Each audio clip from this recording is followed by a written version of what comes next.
penciptaan Allah.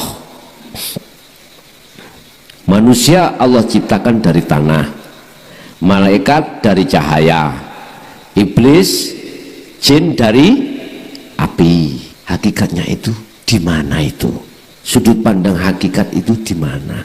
Bapak Ibu, tanah iku gandengi banyu, tanah gandengi banyu, api gandengi angin. Nur ini nggak dijelaskan. Udah, api mesti gandengnya angin. Tidak ada angin, ya nggak ada api. Yang kami maksud angin adalah oksigen. Nggak percaya? Sampean nyalakan lilin, kemudian tutuplah dengan gelas. Mati enggak api itu? Mati. Dulu ada iman yang salah kaprah, Pak. Orang masuk sumur, nggih? Ya, masuk sumur. Entah ngorai, entah apa itu, membersihkan. Terus di situ dia itu semaput, ya.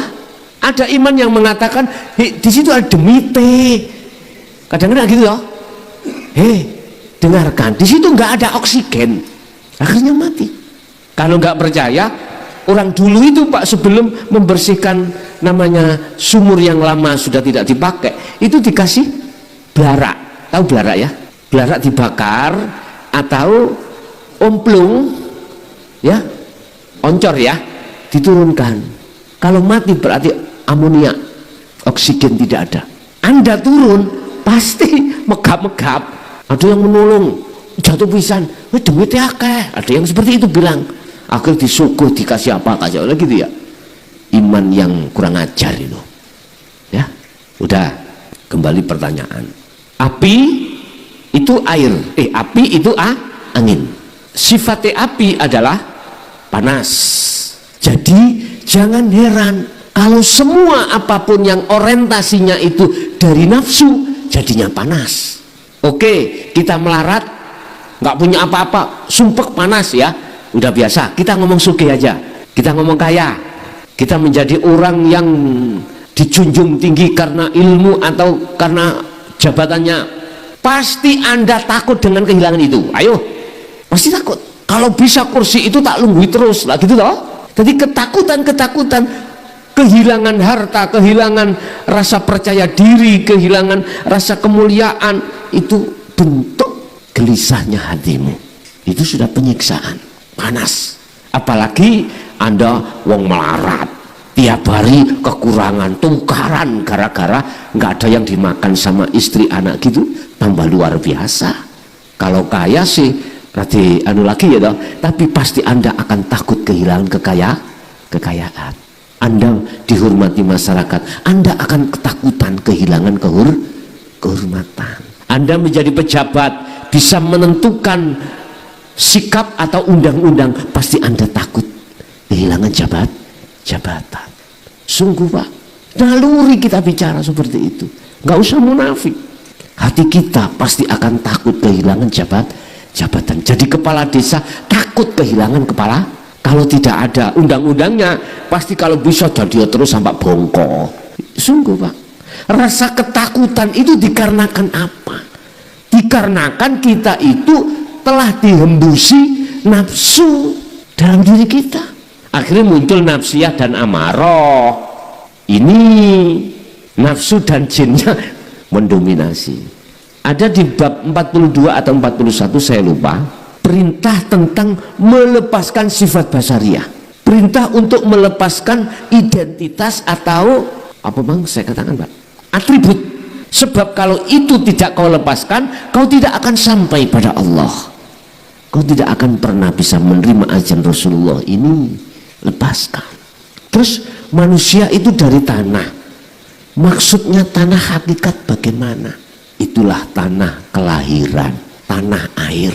Di tanah air sampean iki bahasa kinayah Indonesia kinayah iki, tapi tanah kelahiran sampean kabeh itu adalah al-jannah. Ruhaniyah iku domisilinya ada di surga Pak, tidak di dunia. Enggak. Yang berdomisili di dunia ini ya kadal, ulo, asu iku. Lah kita manusia ruhaniyah domisilinya adalah Surga aslinya. Ayo tak buka syariat. Nabi Adam, Allah menciptakan ningdi waktu itu. Surga toh? Surga. Terus Allah ngasih undang-undang terhadap Adam. Adam, kau ingin selamanya di surga? Injih. Semua apa yang kau minta itu sudah disiapkan Allah tanpa Anda itu soro-soro. Siap. Selama kamu tidak makan buah hulti. Siap. Adam siap. Wala taqrabah hadhihi syajarah, Adam jangan kau dekati pohon itu. Allah memberikan perterjemahan yang namanya buah itu adalah pohon. Karena apa? Buah itu nempleknya di pohon. Masya Allah, mendekati aja nggak boleh, apalagi makan. Anda akan mendapatkan, ya kudu mendekati dulu. Adam lalai dengan janji Allah, perjanjian dengan Allah lalai. Sebab apa? Sebab kena bisikane iblis. Anda lalai, kita lalai. Kalau ruhaniyah itu tidak boleh mendekati syahwat dunia. Lalai, mengapa lalai? Karena kena bisikan iblis, nafsu. Lah nafsu iku minal jinnati wanas. Sing bahaya iku wanase lho, Pak. Lho nggih, nyata memang wanas iki. Merubah mindset keimanan kita pada Allah, dirubah terhadap selain Allah. Sapa sing ngaji kae? Wah, gak ngaji wis ngaji panganan opo iku? Klason. Iman akhirnya benci dan lain sebagainya. Oke Pak, dari sistem Allah, kalau dilihat dari skenario Allah, nggak salah kita mendekati kesenangan dunia. Lah, melihat skenario Allah, nggak salah Nabi Adam dilalaikan nafsu, akhirnya mendekat dan makan buah nggak salah dari skenario Allah. Karena itu ada asbabun nuzul. Apa asbabun nuzulnya? Wa idh qala lil malaikati inni ja'ilun fil ardi khalifah. Dawuh ini sebelum Adam ada, Pak. Malaikat, aku mau menjadikan makhluk di muka bumi ini yang saya sebut sebagai manusia untuk menjadi khalifah. Penasehat malaikat pada waktu itu ada yang mengatakan, ulama jenenge Banul Jan, ada yang mengatakan Azazil, terserah jenenge sopo, aku gak butuh. Wis pokoke yo malaikat, penasehati malaikat itu. Dia merasa alim, merasa lebih pintar, bilang sama Allah, gak setuju. Nanti apa tidak menjadikan pertumbuhan darah? Ini salah satu malaikat mengatakan seperti itu. Belum disebut iblis. Kami para malaikat tiap saat dan waktu mensucikan terhadap panjenengan Gusti, bersujud bertahmid. Gusti Allah dilawan. Mengapa salah satu malaikat kok berani mengatakan hal itu? Karena merasa lebih alim, lebih ngerti. Lah nanti kalau Adam makhluk di situ, terus ya apa aku? Gampangane cara wong ono sing nyaingi. Ngoten lho, wong khalifah gitu, pemimpin. Aku punya pondok di rumah. Santriku ribuan, Pak. Jenengan suatu saat mendirikan pondok juga. Pelayanan lebih baik sampean. Mondoke kok gratis, sembarang kurikulum luweh maju. Merotoli santriku, Pak. Pindah kok sampean, kira-kira hatiku gak jenat ta? Gak sakit ta? Sakit ta? Hasutlah metu. Bahaya. Dasari dulu itu punya ilmu persantetan. Tak santet lagi. Nah gitu tuh ya, Pak ya. Gak jadi dandanan ini. Bapak Ibu hadirin rahimahumullah. Selalu Pak nafsu itu membisikkan terhadap dada kita. Akhirnya lalai kita, terus jatuhnya kita pada ruhaniyah di zona yang kotor. Dikatakan kotor, ruhaniyah kita itu beriman selain Allah. Apa yang terjadi Nabi Adam? Anaknya membunuh kita permusuhan, saub. Allah rawuh, Adam, kamu ingin kembali lagi ke negeri asalmu? Injih Gusti, sumpek aku ngerasa nombok ni arek-arek. Kulo paringi, kulo kasih belanja 1 bulan 5 juta, si ingin 10 juta. Sumpek kulo. Terus ini ibu-ibu yang ngono dirawi Allah jenengan pirun bangsul lah injih sumpek ndelok pake iku gak jangkep setahun rabi pindho wis nglawan piye Nabi Adam inggih Gusti tapi ana syarate dam kau harus menerima sesuatu fatalaqqa Adamu mir rabbihi kalimati apa itu kalimat inilah Bapak Ibu yang ku dengung-dengungkan yang ku kibarkan adalah dinul haq ini terimalah tauhid la ilaha illa anta wa ana ini. Jadi kalimat itu adalah ajaran untuk mendidik ruhaniyah kita supaya melepaskan ruhaniyah dari cinta iman selain Allah. Dengan begitu nanti akan bisa wa yu'min billah Al-Baqarah 256 wa man kana wa may yakfur bitaghut wa yu'min billah. Ini harus kau lepaskan cintanya ruhaniyahmu terhadap selain Allah itu. Fataba alaih fataba maka Allah menerima tobatnya si Adam. Apa? Syirik tadi, kita menyekutukan Allah. Dalam ayat lain Allah katakan ini berkenaan dengan langsung Rasulullah Muhammad ya. Ali Imran 31 dikatakan bila mana kau sudah merajut imanmu cintamu terhadap Allah karena mengikuti aku kata Rasul yuhibbukumullah cintamu akan diterima Allah. Artinya kau dijadikan kekasihnya. Terus bagaimana kesalahan ruhaniyah saya menyekutukan terhadap Allah ini? Iman hatiku terhadap selain Allah juga. Wa yaghfir lakum yuhibbukumullah wa yaghfir lakum dzunubakum. Diampuni. Tobat hakikati yang disebut Rasulullah taubatan nasuhan adalah meninggalkannya ruhaniyah dari hubungan cinta kasih penyembahan terhadap kesenangan dunia. Ini tobatan nasuhan.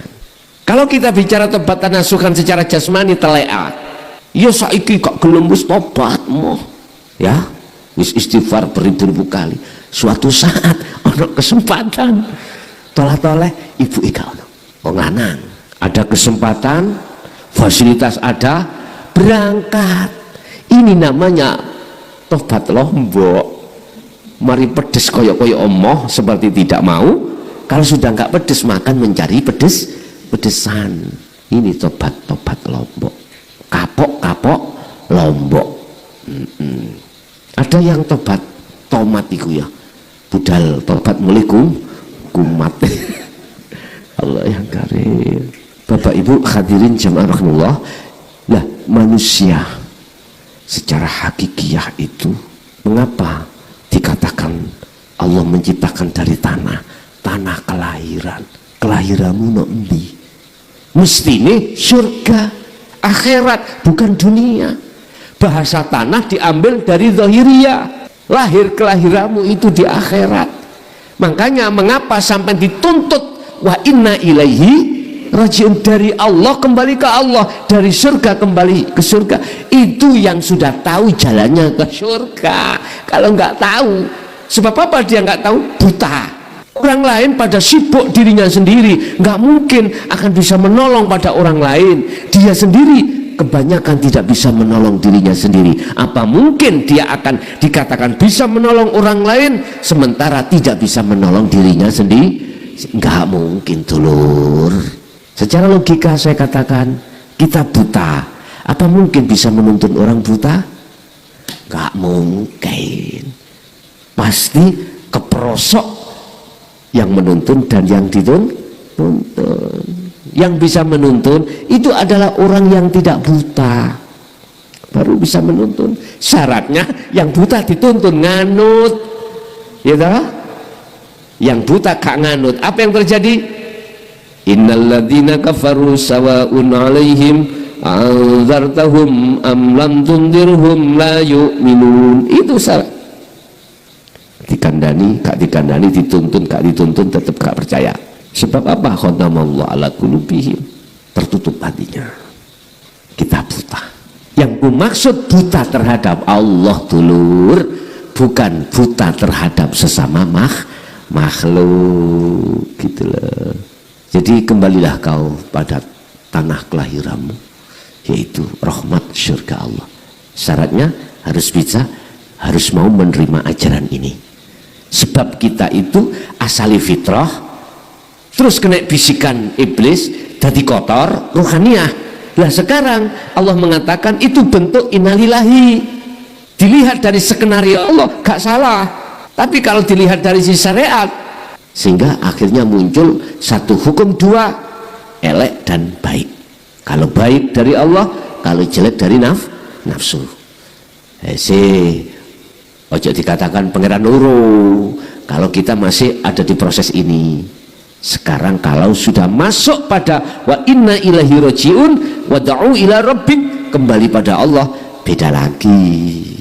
Kita harus melepaskan semua perkara-perkara selain Allah di dalam diri kita. Makanya di dalam tauhid nafi isbat fungsinya ada di situ. Tahalli menuju tajalli fungsinya di situ. Melepaskan sandal untuk bisa masuk ke masjid itu fungsinya. Lepaskan cintamu selain Allah, kemudian baru bisa bertemu Allah.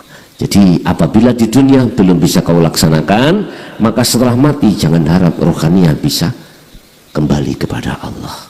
Makanya munculnya barzah, alam di mana pembatas antara dunia dan akhirat. Iki wong Jawa ngarani alam gentayangan. Nang dunia yo gak iso, ning akhirat yo juga tidak bisa. Dikatakan gentayangan, akhirnya keimanane itu roh dadi pocongan, dadi akhirnya ya sejarah monggo. Padahal tak katakan kalau sudah dimasukkan barzah gak iso metu. Udah. Lah terus ngono njopo gentayang ini apa? Yaiku mau jin yang mengubah imanmu terhadap selain Allah. Luwe bahaya mana? Bukan jin, manusianya. Bisikan nafsu lewat manusia iku luwe bahaya. Pak omane sing bisi iku wong sing sawoke. Nganu to aku. Akmu pingin utangmu selesai, nganu to. Nyoh tak utangi. Jelas sampai nggih, nggih, ngoten nggih. Nggih. Begitu juga yang lainnya, oke?